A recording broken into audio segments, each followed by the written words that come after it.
찾으셨으면 우리 저하고 같이 소리를 맞춰서 같이 읽도록 하겠습니다.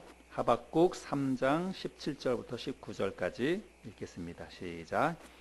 비록 무화과 나무가 무성하지 못하며 포도나무에 열매가 없으며 감람나무에 소출이 없으며 밭에 먹을 것이 없으며 우리의 양이 없으며 외양간에 소가 없을지라도 나는 여호와로 말미암아 즐거워하며 나의 구원의 하나님으로 말미암아 기뻐하리로다. 주 여호와는 나의 힘이시라. 나의 발을 사슴과 같게 하사 나를 나의 높은 곳으로 다니게 하시리로다.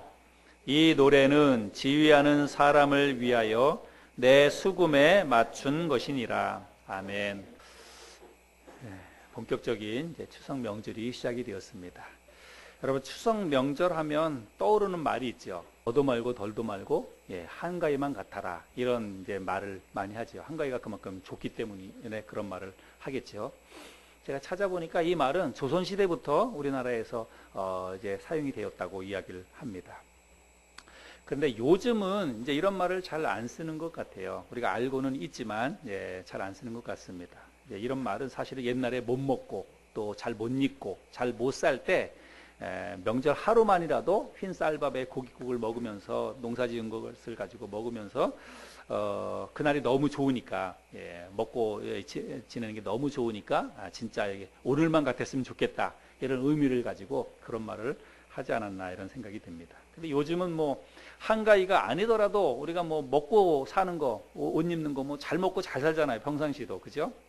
오히려 한가위 때는 사람들이 다이어트 생각하고 몸에 살찔까봐 먹는 것도 가려서 먹고 조심도 하고 그렇습니다.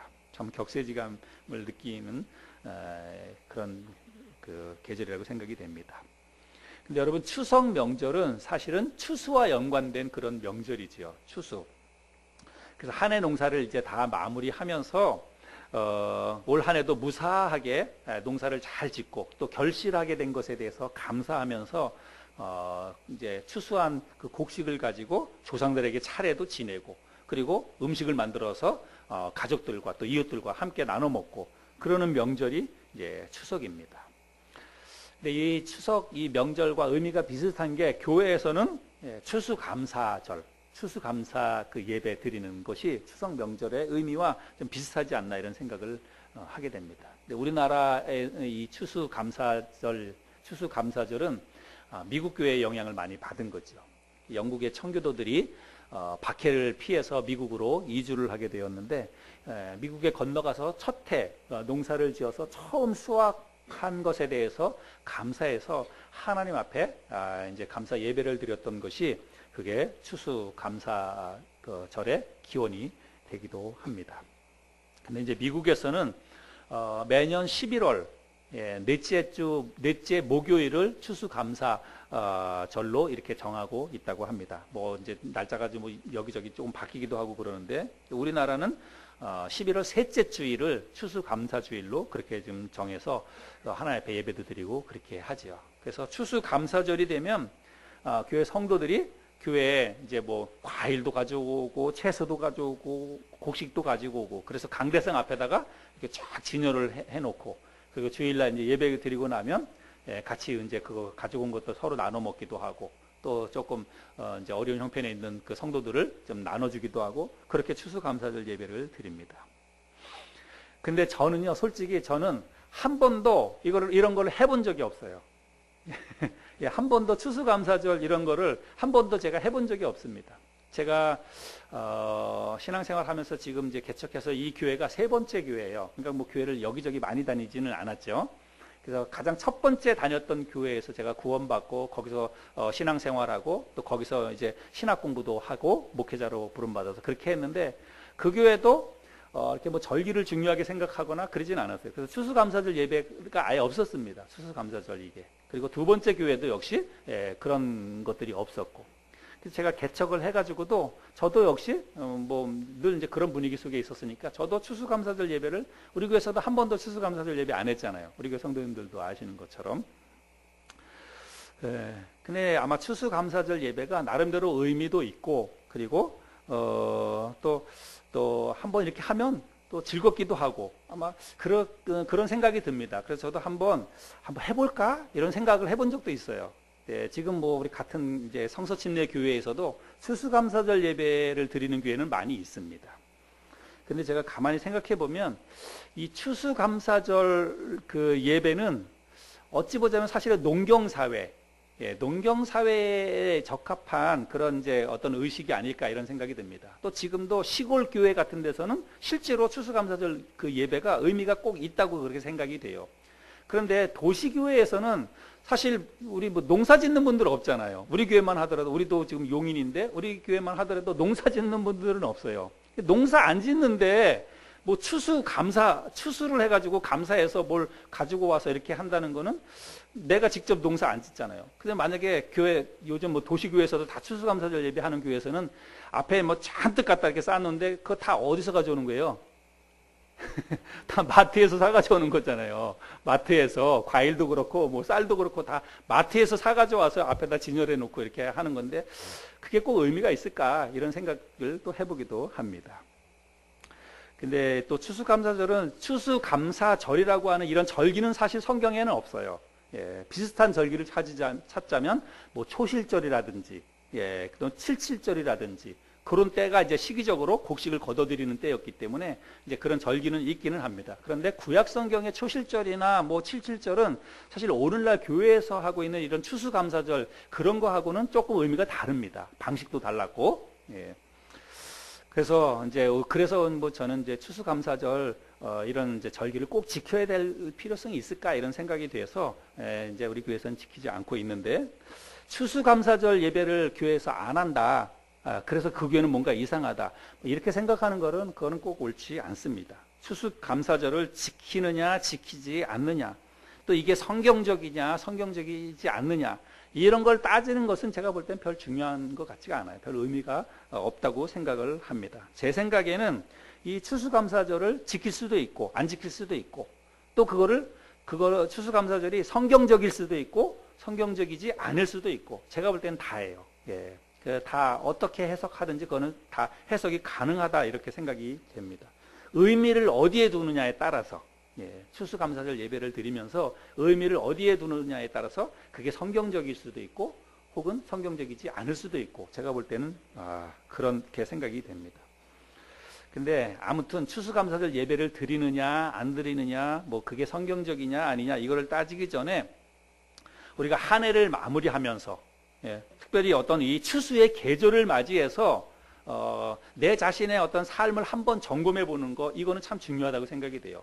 우리는 1년 단위를 생각해 볼 때 1년 가운데에서 한 해를 마무리하는 시점 그리고 한 해 뭐 농사를 보면 이제 추수를 결실하는 그런 계절이 되었을 때에 올 한 해 내가 어떻게 살았을까?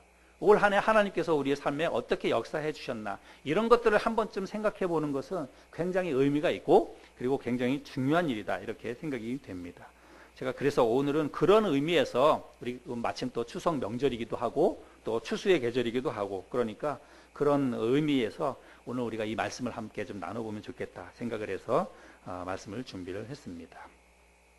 여러분 지금 우리들은 잘 아는 것처럼 우리나라뿐만 아니라 지금은 전 세계가 지금 경제가 굉장히 심각한 문제이죠. 정말 경제가 지금 바닥입니다. 그래서 지금 미국하고 중국하고는 뭐 전 세계에서 가장 큰 강대한 두 나라가 지금 무역 전쟁을 지금 벌이고 있잖아요. 한 채 양보도 없이 정말 생존이 달려 있는 거예요. 그거에 따라서 그래서 지금 무역 전쟁을 벌이고 있습니다.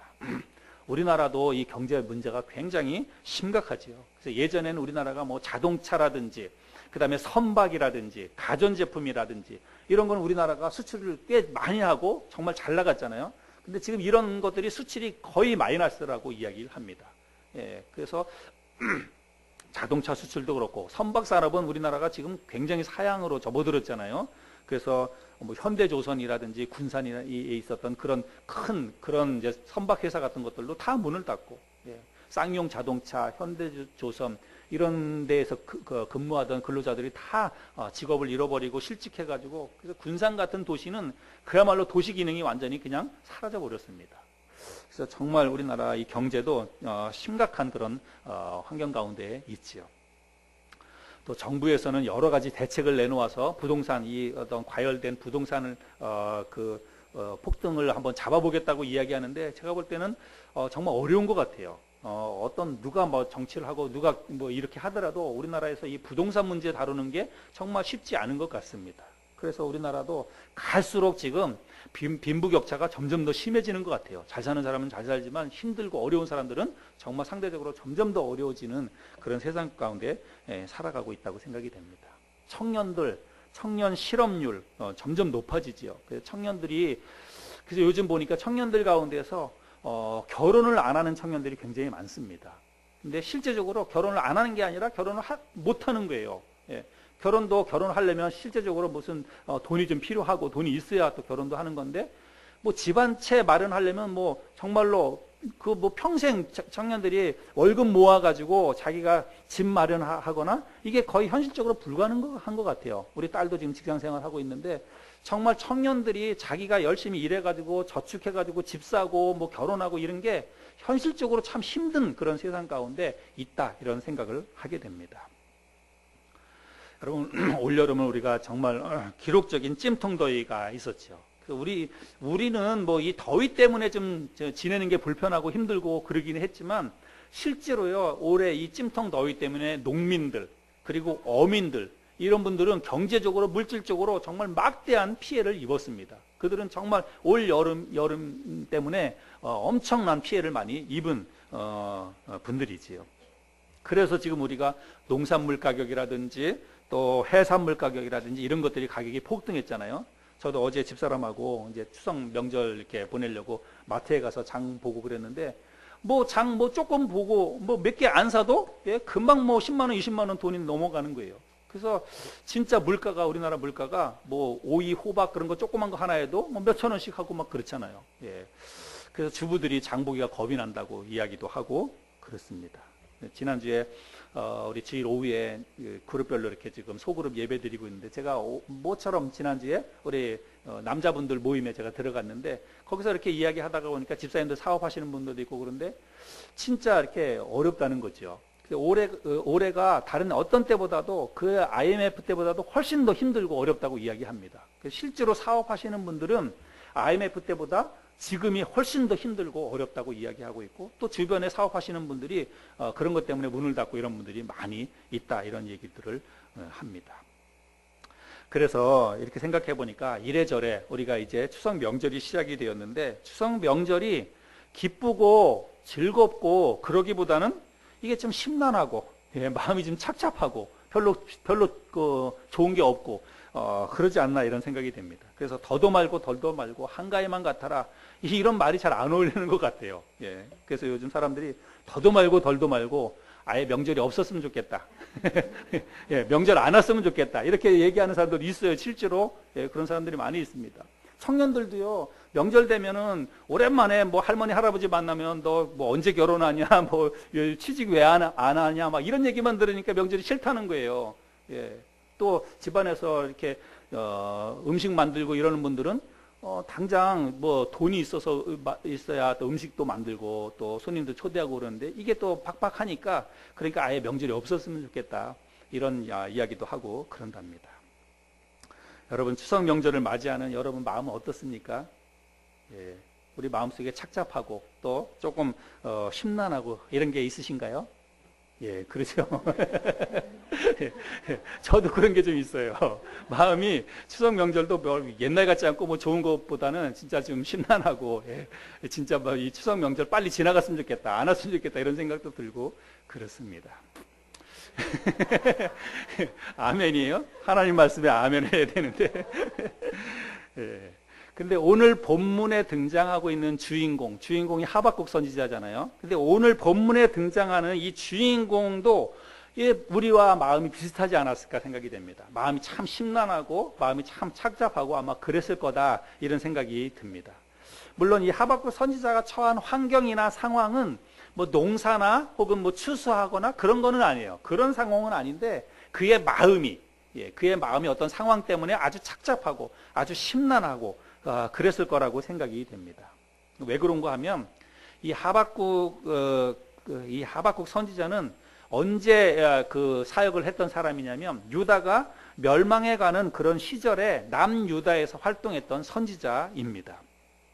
근데 그가 활동했던 그 시대에는 시대적인 상황이 어떠냐면 위쪽으로는 바벨론 제국과 아시리아 제국, 그리고 밑으로는 애굽의 제국, 이런 세계적으로 강대한 나라들이 치열하게 패권 싸움을 하고 있었습니다. 바벨론과 아시리아와 그리고 애굽과 이런 나라들이 전 세계를 이렇게 삼키려고 아주 싸움을 하고 있었던 그런 때였는데, 여러분 고래 싸움에 새우등 터진다고 유다라고 하는 나라는 그 가운데에서 아주 작은 나라잖아요. 그래서 그들의 싸움에 그야말로 아주 등이 터져나가는 그런 형국이었다는 것입니다. 그래서 유다는 겨우겨우 그들의 틈바구니에서 겨우겨우 지금 명맥을 유지하고 가는 그런 시대였습니다.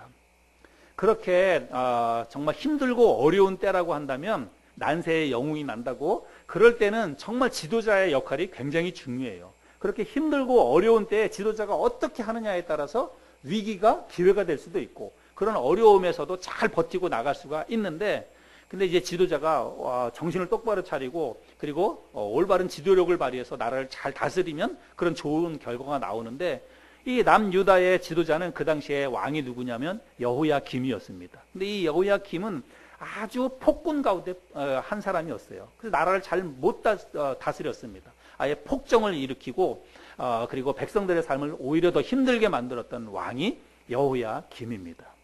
그러면 여러분, 그 왕이 그 지경이면 그 밑에 있는 신하들은 뭐 볼 것도 없어요. 그래서 부정부패가 아주 심각했던 때가 바로 그때였습니다. 그래서 그 시대의 상황에 대해서 이 하박국 선지자가 하는 말이 있어요. 여러분 한번 하박국서 1장 4절을 한번 보시기 바랍니다. 그때 시대적인 상황이 어떠했는지 하박국 1장 4절. 이러므로 율법이 해이하고, 율법은 하나님의 말씀이죠. 율법이 해이하고 정의가 전혀 시행되지 못하오니 이는 악인이 의인을 애워쌌으므로 정의가 굽게 행하여 짐이니이다. 하나님의 말씀이 없어요. 이스라엘 민족은 하나님이 다스리시는 나라잖아요. 하나님을 왕으로 삼고 살아가는 민족인데 하나님의 말씀이 해이해졌다는 것입니다. 그러니까 정의가 있을 수 있나요? 다 부정부패로 아주 나라가 물들어져 있는 그런 때라고 하는 것입니다. 그런데 여러분, 그런 시기에 하나님의 선지자, 하나님의 말씀을 붙잡고 있는 그 하나님의 선지자의 입장에서 나라가 그런 꼴이고 그런 나라의 모습을 지켜보는 것은 정말로 괴롭고 힘든 일입니다. 그래서 선지자가 어떻게 하냐면 이 답답한 이 나라의 어떤 그야말로 꼬라지를 보면서 하나님 앞에 눈물로 호소하고 하나님 앞에 기도합니다. 하나님께서 지금 역사하셔서 이 공의로 좀 나라를 다스려 달라고. 그래서 오히려 의인들이 잘 돼야 되는데 악인들이 득세하는 이 정말 이 잘못된 세상이에요. 그래서 하나님께서 나타나셔서 이 잘못된 세상을 한번 바로잡아 달라고, 악인들을 징벌하고 의인들을 하나님께서 좀 상 주시도록 그렇게 호소하면서 정의가 바로 서게 해달라고 하나님 앞에 눈물로 간절히 기도하는 거예요. 근데 여러분, 선지자의 역할은 그런 거잖아요. 그죠? 선지자가 하는 역할들은 그런 것입니다. 우리 그리스도인들이 하는 역할은 그런 거예요. 나라가 힘들고 어려울 때 우리는 하나님 앞에 눈물로 호소해야 됩니다. 하나님께서 이 나라를 한번 지켜달라고, 하나님께서 회복시켜달라고 기도하는 게 그리스도인들의 모습이어야 합니다. 그래서 선지자가 그렇게 하나님 앞에 날마다 울부짖고 호소하는 거예요. 그런데 이스라엘 나라의 신인 하나님은 묵묵부답입니다. 선지자가 날마다 그렇게 하나님 앞에 호소하는데도 불구하고 하나님이 계속해서 침묵을 하는 거예요. 그러니까 이 하박국 선지자가 얼마나 마음이 답답하겠습니까? 눈앞에 보이는 현실은 너무나 암담한데 하나님이 역사 안 해주시니까 이게 너무나 답답한 거예요. 그런 내용이 1장 2절 3절에 있습니다. 한번 또 볼게요. 2절 3절. 여호와여, 내가 부르짖어도 주께서 듣지 아니하시니 어느 때까지리이까? 내가 강포로 말미암아 외쳐도 주께서 구원하지 아니하시나이다. 어찌하여 내게 죄악을 보게 하시며 패역을 눈으로 보게 하시나이까? 겁탈과 강포가 내 앞에 있고 변론과 분쟁이 일어났나이다. 지금 시대적인 상황이 어떠한지 우리가 금방 알 수 있죠. 정말 답답해가지고 하나님 앞에 호소하는데도 하나님이 계속해서 묵묵부답입니다. 그러니까 선지자가 정말 답답하고 힘든 그런 환경이었겠죠. 그런데 나중에 이제 5절부터 말씀을 읽어보면 하나님께서 이 하박국 선지자의 이 말에 대해서 또 호소에 대해서 하나님이 응답을 하십니다. 그래서 하나님이 이제 대답을 하십니다. 그래서 5절부터 해서 이제 2장 끝까지가 이제 하나님의 대답이 쭉 이어지는데 하나님의 대답만 있지 않아요. 하나님이 뭐라고 대답을 하셨는데 그 하나님이 하시는 말씀이 이 하박국 선지자가 납득이 안 가는 거예요. 하나님은 이제 하나님께서 하실 말씀을 하셨는데 그게 도무지 납득이 안 가는 것입니다. 그래서 하박국 선지자가 하나님 왜 그렇게 하셔야 됩니까 하면서 또 따져 물어요. 그것에 대해서 하나님이 또 답변하고, 그래서 하박국 선지자가 질문을 하면 하나님이 답변하고, 또 그것에 대해서 질문하면 또 답변하고, 이런 내용 형식으로 지금 5절부터 시작해서 2장 끝까지가 이제 그런 하나님과 하박국 선지자의 대화, 질문과 대화 내용이라고 하는 것입니다. 근데 하나님의 대답은 한마디로 어떤 것이었냐면, 그래, 네 말대로 내가 이제 공의롭게 심판하겠다는 거예요. 이스라엘 민족이 부패하고 하나님의 말씀에서 떠나서 죄악을 일삼으니까 내가 그들에게 매를 들어서 그들을 따끔하게 한번 회초리를 들겠다. 내가 심판하겠다. 하나님이 그렇게 대답을 하십니다. 근데 문제는 뭐냐면 하나님이 드시는 그 회초리, 심판의 회초리가 뭐냐면 그게 갈대아 사람이라는 거예요. 그게 바벨론 제국이라고 하는 것입니다. 우리들이 아는 것처럼 이 당시에 바벨론 제국은요, 정말 가장 잔인한 민족이었습니다. 가장 잔인하고 포악한 민족이 바벨론 민족이었어요. 근데 하나님이 이 하나님 나라 백성 있잖아요. 이스라엘 민족은 하나님 나라의 백성들이 조금 잘못했기로서니 그들을 다스리고 그들을 바로잡기 위해서 이제 회초리를 드는데, 이 회초리가 그 하나님을 인정하지 않는 이방 민족의 강대한, 그것도 잔인무도한 이 바벨론 제국을 회초리로 들어서 이스라엘 민족을 다스리겠다고 하니까 이게 납득이 안 가는 거예요. 그럼 납득이 안 갈 법도 하죠. 그래서 하박국 선지자가 그걸 이해를 못하는 거예요. 예? 하나님이 다른 방법으로도 이스라엘 민족을 돌이키게 할 수 있을 텐데 왜 저 잔인무도한, 그것도 하나님을 섬기지 않는 그 바벨론 제국을 통해서 이스라엘 민족을 다루시느냐, 이게 납득이 안 갔다고 하는 것입니다. 그래서 계속해서 이제 호소하고 또 따져 묻고, 질문이라고 하기보다는 따져 묻는 것입니다. 근데 하나님은 이제 그것에 대해서 뭐라고 대답을 하시냐면, 그래, 네 말이 맞다. 네 말이 맞지만 내가 바벨론 제국을 통해서 이스라엘 민족을 다스리는 것은 잠깐이라는 거예요. 잠깐 동안 그들을 회초리로만 사용할 뿐이고, 이제 그 역할을 내가 다 끝내게 되면 바벨론 제국도 내가 심판할 거라는 것입니다. 바벨론 제국도 하나님이 패역한 민족이기 때문에 내가 바벨론 제국도 역시 심판을 하겠다고 이야기를 합니다. 그래서 이제 그런 모든 내용들, 하나님의 모든 계획을 이제 다 듣고 나서 하박국 선지자가 하나님 앞에 기도를 하게 되는데, 그 기도의 내용이 3장이에요. 하박국 3장은 기도입니다. 근데 이제 그 좀 기도 내용이 긴데, 한마디로 요약을 하자면, 하박국 선지자의 기도 내용을 한마디로 요약하자면 2절이라고 할 수 있습니다. 2절에 뭐라고 얘기하냐면, 여호와여, 3장 2절입니다. 내가 주께 대한 소문을 듣고 놀랐나이다. 여기 소문이라고 하는 것은 계획이에요. 하나님의 계획. 앞으로 하나님이 어떻게 심판하시겠다고 하는 그 하나님의 계획을 듣고 놀랐나이다. 여호와여, 주는 주의 일을 이 수년 내에 부응하게 하옵소서. 이 수년 내에 나타내시옵소서. 진노 중에라도 긍휼을 잊지 마옵소서. 그래서 하나님께서 앞으로 이스라엘 민족을 심판하고, 그리고 그 이후에 바벨론 제국도 역시 심판하시겠다라고 하는 그 하나님의 계획을 이제 쭉 들었습니다. 그러니까 그 이야기를 듣고 나서 이제 하박국 선지자가 하나님의 심판을 듣고 나니까 이게 두려운 거예요, 마음에. 그래서 마음에 많이 두렵고, 그런 내용들이, 두려운 내용들이 이제 3장 3절부터 해서 16절까지가 그런 두려운 마음을 표현한 하박국 선지자의 기도이고, 그리고 17절부터 19절 우리가 읽었던 이 본문 말씀은 이제 그 하나님의 모든 계획을 듣고 난 다음에 그가 하나님 앞에 가졌던 마음의 각오, 결단, 그것이 바로 17절부터 19절까지에 있는 내용이라는 것입니다. 그런데 우리 이제 뭐 3장 3절부터 16절까지는 심판하시는 하나님의 모습, 그리고 그 모습을 보고 심판이 정말 두려운 거잖아요. 그들 이스라엘 민족이 바벨론 제국에 의해서 그야말로 완전히 쑥대밭처럼 무너지게 된다고 하는 그 내용이니까 이게 얼마나 두렵고 무서운 이야기입니까? 그거를 듣고 나서 벌벌벌 떠는 거예요, 선지자가. 예. 그런 내용이 이제 16절까지 기록되어져 있고, 그리고 나서 17절부터 19절까지는 이제 마음을 좀 진정을 시키고 나서, 그리고 나서 자기가 가졌던 그 마음의 각오와 결단들을 이야기하는 내용이 17절부터 19절입니다. 17절부터 19절을 여러분 이제 그런 의미를 가지고 여러분 다시 한번 들어보시기 바랍니다.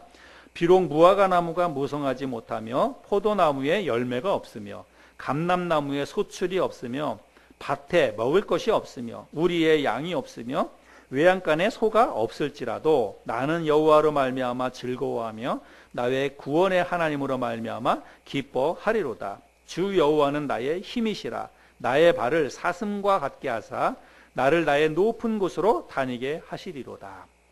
그런데 여러분, 금방 우리가 읽었던 이 하박국서 3장 17절부터 19절까지의 이 말씀은 사실 우리 추수감사주일 예배 때나 아니면 특별하게 어떤 뭐 교회 성전을 건축하거나 뭐 해가지고 감사할 일이 있을 때, 특별히 어떤 감사의 제목을 서로 나누면서 하나님 앞에 감사하고 그래서 하나님을 찬양하고 그럴 때 주로 많이 인용하는 성경 구절이에요. 이 구절이 여러분들도 그렇게 많이 들었잖아요. 비록 무화과 나무가 무성하지 못하며, 이렇게 해서 우리의 삶 가운데 여러 가지가 없어도 우리가 감사하며 삽시다, 이런 내용이 이제 이 내용이잖아요. 그런데 금방 제가 배경 설명을 드린 것처럼 사실 이 본문 17절부터 19절까지의 이 내용은 사실 우리들이 알고 있는 그런 의미의 그런 내용은 아니라고 하는 것입니다. 사실 이 고백은 하박국 선지자가 왜 이런 고백을 하게 된 배경 속에는 장차 임할 하나님의 심판으로 인해서 삶의 터전이 완전히 무너져 버리는 것입니다.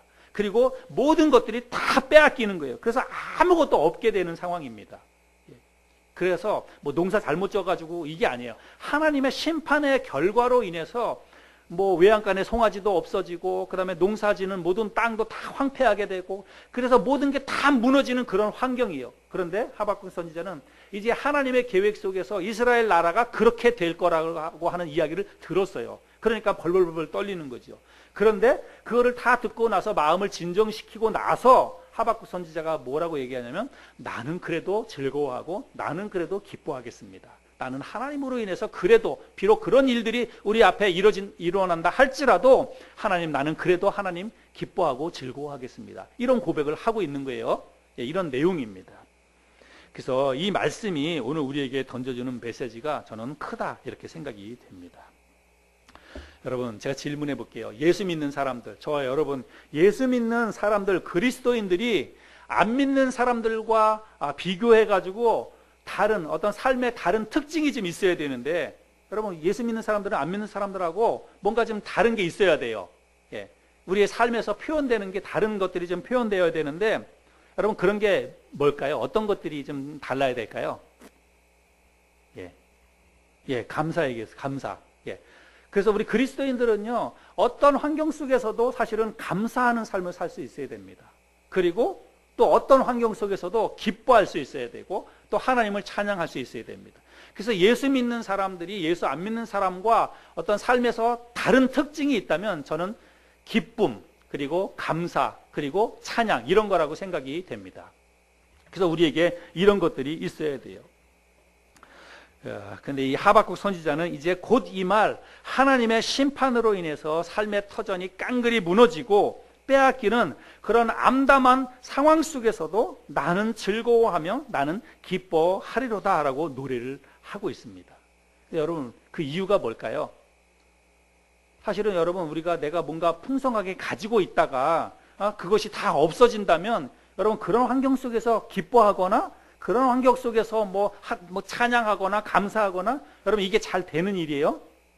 그건 잘 안 되는 일이에요. 내가 뭐 풍성하게 누리고 살고 있고 정말 만족하게 즐겁게 기쁘게 살다가 하루아침에 그런 것들이 싹 없어지면, 그러면 우리가 땅을 치고 눈물을 하고 실망하고 좌절하고 통곡하고, 사실 그런 게 정상적인 반응이잖아요.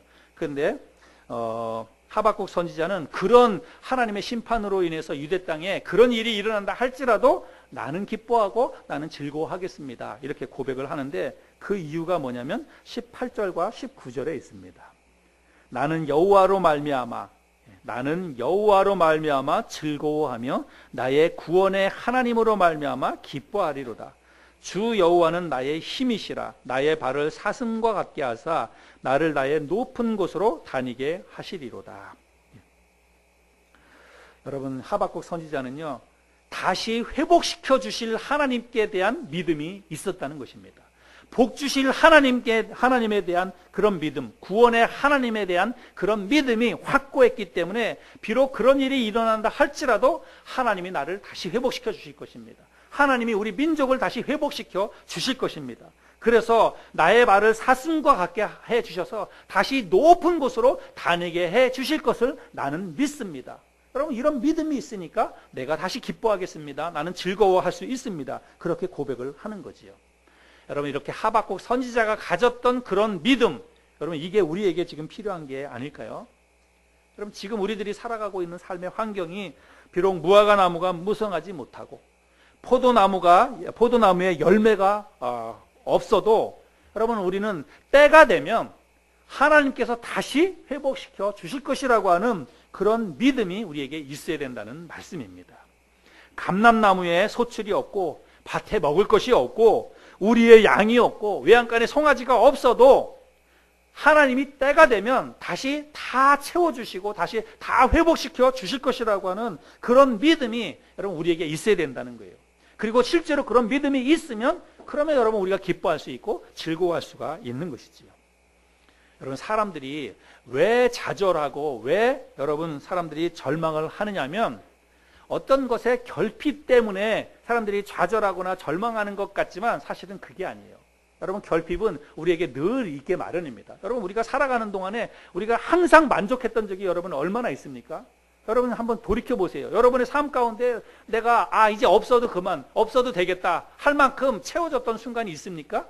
그게 돈이든지 아니면 그게 뭐 건강이든지 여러분, 나는 그것에 대해서 전혀 염려하지 않아도 될 만큼, 그것에 대해서 전혀 걱정하지 않아도 될 만큼 그게 완벽하게 채워졌던 순간이 여러분의 인생 속에 있었습니까? 건강이나 물질이나 그런 거 없잖아요. 우리는 늘 결핍을 경험하면서 늘 결핍 속에서 살아갑니다.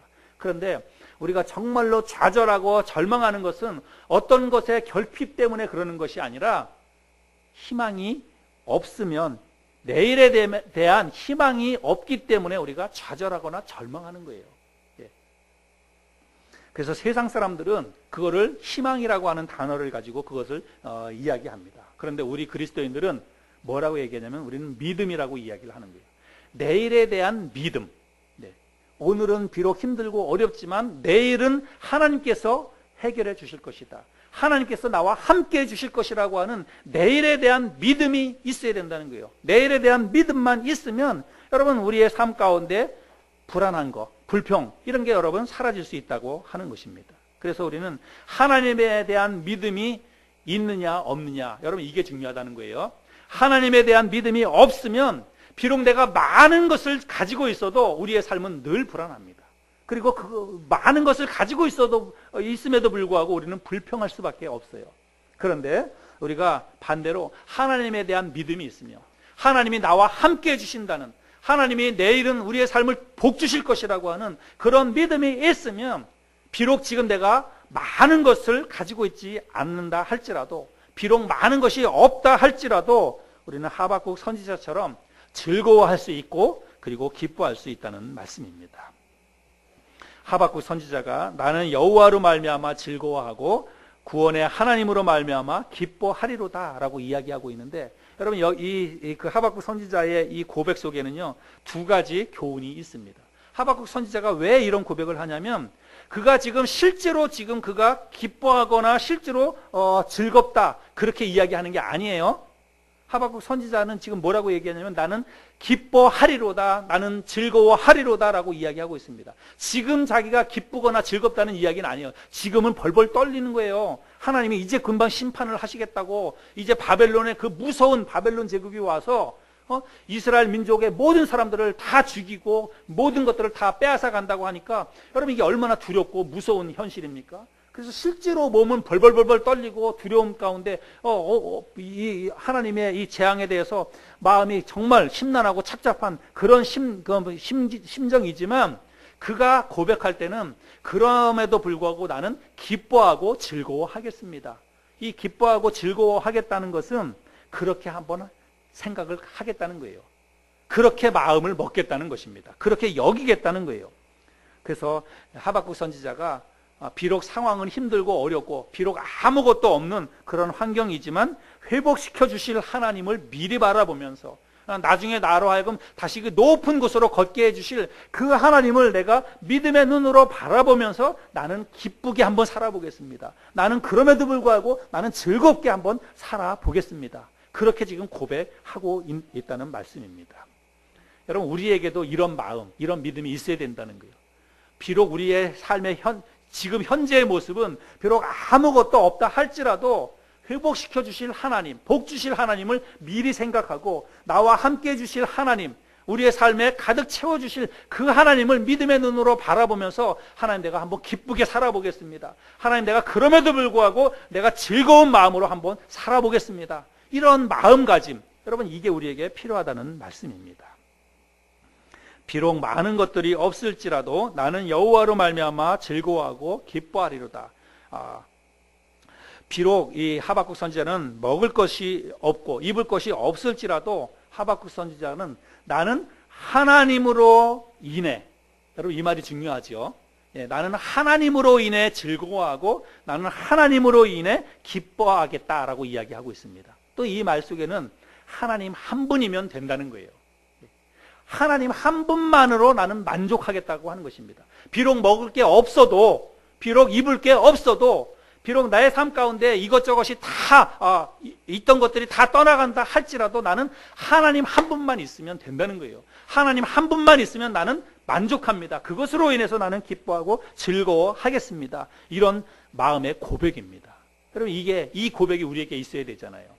내가 정말 예수 믿는 사람이고 내가 정말 하나님이 살아계신 하나님이라고 내가 그렇게 믿는다면 여러분 우리에게도 이런 믿음이 있어야 합니다.